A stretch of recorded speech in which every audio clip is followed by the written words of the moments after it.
have an Oscar around your neck right now? Yeah, I owe this to Jay-Z. What do you mean? He didn't buy it, which I wish he had it. but like 11 years ago when we won the Oscar, we got nominated for a BET award. We lost though. We lost hip hop artist of the year award. We lost to the Black Eyed Peas. And but when we lost, me and Juicy got up to walk away, and Jay-Z was sitting next to Rick Ross. And Jay-Z was like, he got up and he put his hand on my chest. He was like, listen, nigga. He was like, next time I see you, better have that gold man hang around your neck. And I was like, shit, you got that black card on you? Because I go about a whole crew, or a couple of them right now. 2 apiece. And for the 10-year anniversary last year, I went and got it made. Okay. Yeah. And, I mean, there's a very short list of rappers with Oscars. Yeah. Common, I think, has an Oscar. Common and John Legend won one like a year ago or something. Right. And Eminem and us. That's it. So 3 rappers with Oscars. Yeah. Very short list. And you guys, I remember we've had this conversation before. You guys had no idea that you guys were going to win this thing. No, hell no. I didn't even know what an Oscar was before we was nominated. I saw it, I've seen it on TV, but I didn't know the name of it. So when Juicy called me like 6 in the morning, he was like, man, we nominated for an Oscar. And I was like, man, I'm really tired. Let me call you right back. And then I Googled it. And I was like, holy shit. And I called him back. I was like, the gold man? He's like, yeah. I was like, what the hell for what? It was crazy. Like, my lawyer always tell me this story. My lawyer cool with Dave Chappelle. I think he represented him at some point, or probably still do. But my lawyer was like, they was standing outside Dave Chappelle. They was outside the restaurant. Dave Chappelle was smoking a cigarette. And he's like, my lawyer's like, so he's like, 3 6 Mafia nominated for an Oscar. And he like, for what? And he was like, for Hustle and Flow. And he like, for that little shit? But he was thinking about the parts we had in the movie. Oh, because all I did was just come to the door, open the door, and Terrence give me the bag. He gave me the bag of weed to turn my music down. And Juicy like did a scene at the end where I think he shot a window out or something, or this and that. Right. Like, for that little shit. And you guys won for Hard Out Here for a Pimp? Yeah. Okay. And was it Taraji P. Henson? She sang the hook. Who sang the hook? Uh-huh. And she actually sang it herself? Yeah, hell yeah. She can sing her ass off. Right. There wasn't no auto-tune or nothing on there. We didn't even have auto-tune then. I'm sure it was out, but, it was out, but she didn't need it. She can sing. I don't know why she don't do more of that. Okay, and who? Because she too busy doing all that damn movies. Because I know Terrence Howard was rapping it in the... Yeah. So who did the vocals on that? Terrence Howard did the vocals. Oh, so that was Terrence. You guys produced it? We wrote the vocals, though. You wrote it. Right. We wrote and produced it, and we showed him how to rap it, and he rapped it. So Terrence Howard actually rapped that, and Taraji P. Henson did the hook. Yeah. And here they are years later doing Empire together. Yeah. Is that kind of interesting for you to see that? Yeah, because Empire, I felt that I think it was kind of thought of probably off the Hustle and Flow or something like that. Well, just the chemistry, I guess, between the two. Yeah, probably so. And then music and all that. Because Terrence Howard actually put out albums back in the day. What? Yeah, through Sony. I did not know this. I think he got about 3 albums out. Terrence Howard has albums? Yep, he had albums out when we was making that movie, that song. Okay, how is he as an artist? He pretty good, and he can play the guitar like a motherfucker. Really? Yeah.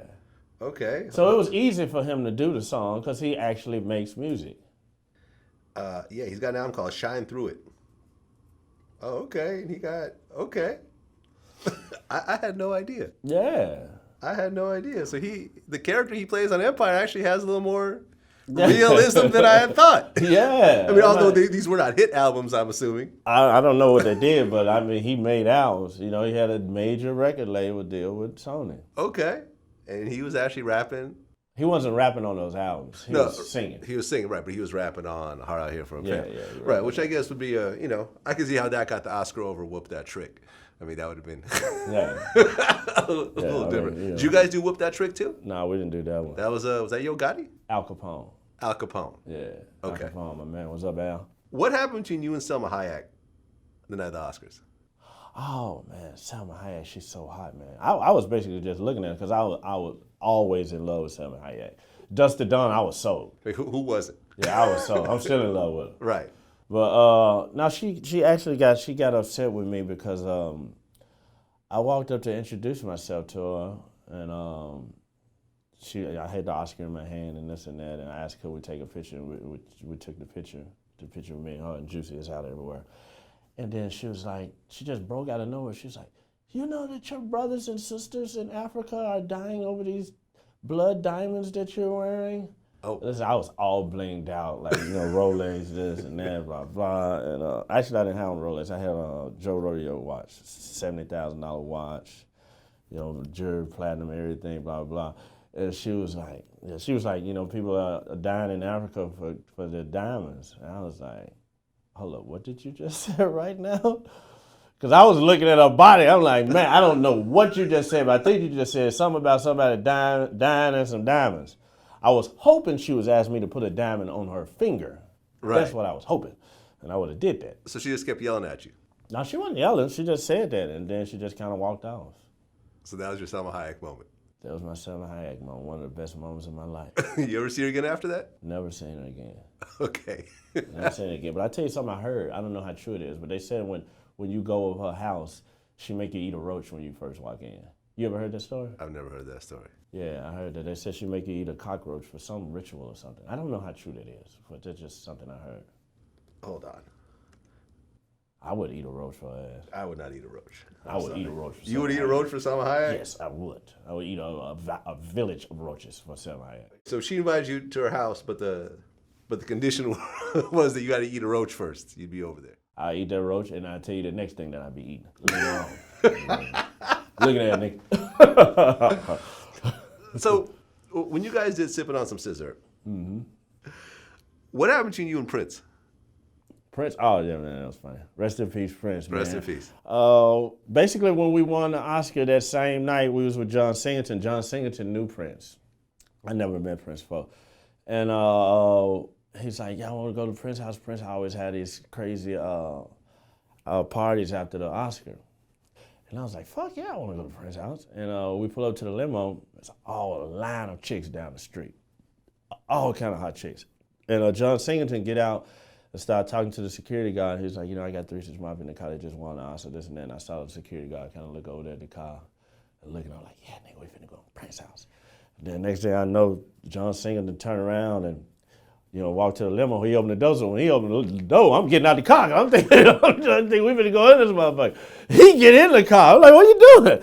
They like, oh, man, they say we can't get in or something. I was like, what? I was like, why not? And he's like, I don't know, man. They just said, we can't get in or something. I don't remember the reason why he said it or whatever. And I was like, damn it. I was like, man, you know how many fucking Purple Rain albums I bought? Go tell that motherfucker to listen to the damn party. We didn't get in, man. It was fucked up. Okay, so that same night, you won an Oscar, got scolded by Salma Hayek, and got denied by Prince. Yeah.